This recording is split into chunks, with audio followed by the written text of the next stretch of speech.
Hey, Lauren Hughes here with Integrity Home Group and Keller Williams Preferred. I wanted to briefly talk about goals and staying on track. It seems like it's a fitting time of the year because everyone likes to make goals in January, and we're about 2 weeks in, and let's be honest, some of us might have fallen off the wagon. So I wanted to give you a few things that I do and what happens when I get off track. And right now I'm big into my long-term goals. Some people like to do short-term or long-term goals. I actually like to keep kind of my eye on the prize, and so I look at that 10-year. I like to do a 10-year time frame on my goals. Right now, the goal right now is to build Hughes Capital to $10 million in the next 10 years. And those are not arbitrary numbers. That is I've got a business plan and a model. But I like to start at that high, big, hairy, audacious goal, the BHAG, and that's a Verne Harnish scaling up, or Rockefeller Habits. He's a brilliant business mind that helps businesses scale, and that's one of his terms is the BHAG and the big, hairy, audacious goal, and mine is the 10 million. And I like to actually work backwards from that 10 million, or that whatever your big goal is, I like to work backwards. And I think the little goals in between there are actually, I like to really focus on that big goal, and so I don't get too caught up in the day-to-day. However, I do like to keep little goals for the day, and that might be, that's where I kind of put my 1% changes, like we talked about with James Clear's 1% changes with Atomic Habits.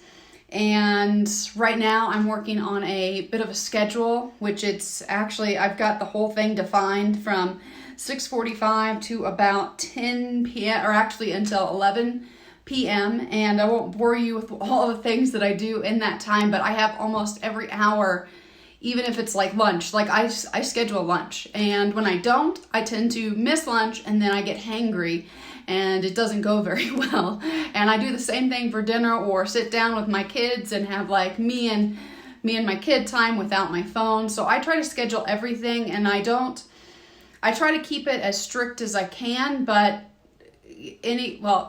nobody's life's going to be that perfect. But the reason being is I like to stay accountable for what I'm doing, because when I start veering away from this kind of stringent goal list, or like my daily goals or weekly goals, or even up to my 1-year goals, I tend to stray, and I tend to buy shiny, or I get fixated on shiny objects. One of my Achilles heels tends to be these shoes. And I'm showing you these, these things are pretty deadly. I don't even know why I bought these darn things. And you can see I think I've worn them one time for less than a few minutes, because this is just uncomfortable.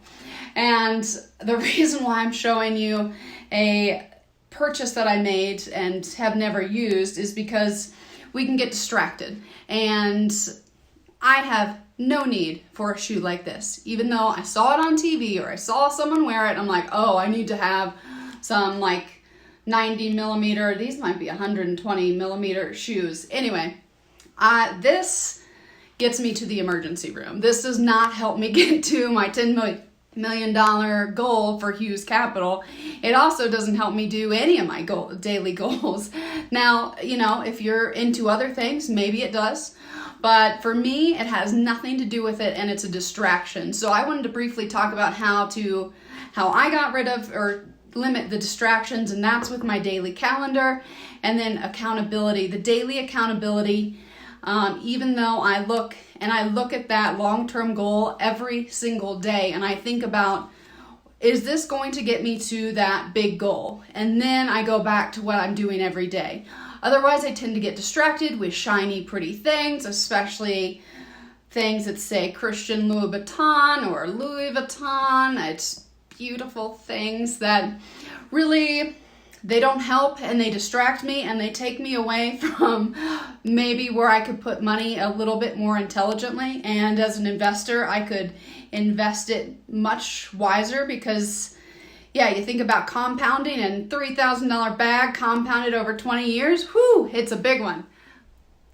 So when you're working on your goals, keep in mind the distractions and know what distracts you. And when I fall back to my daily schedule, even though I really hate having to have a daily schedule like the ones like I do now, it keeps me on track for my big goals. And then I stop getting distracted by other things that don't really do anything for me other than maybe put me in a little bit of foot pain for 20 minutes until I realize I've made a huge mistake and I go and get some flats out of my purse.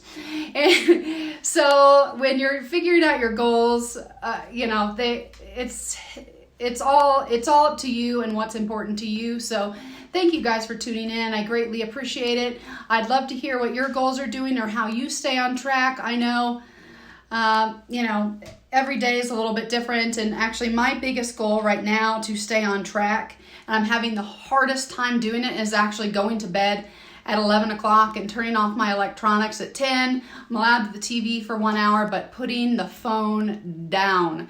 That is my biggest goal, and that's what I'm trying to do right now. So send me a message and tell me what your big goal is. I'd love to hear about it. Thanks.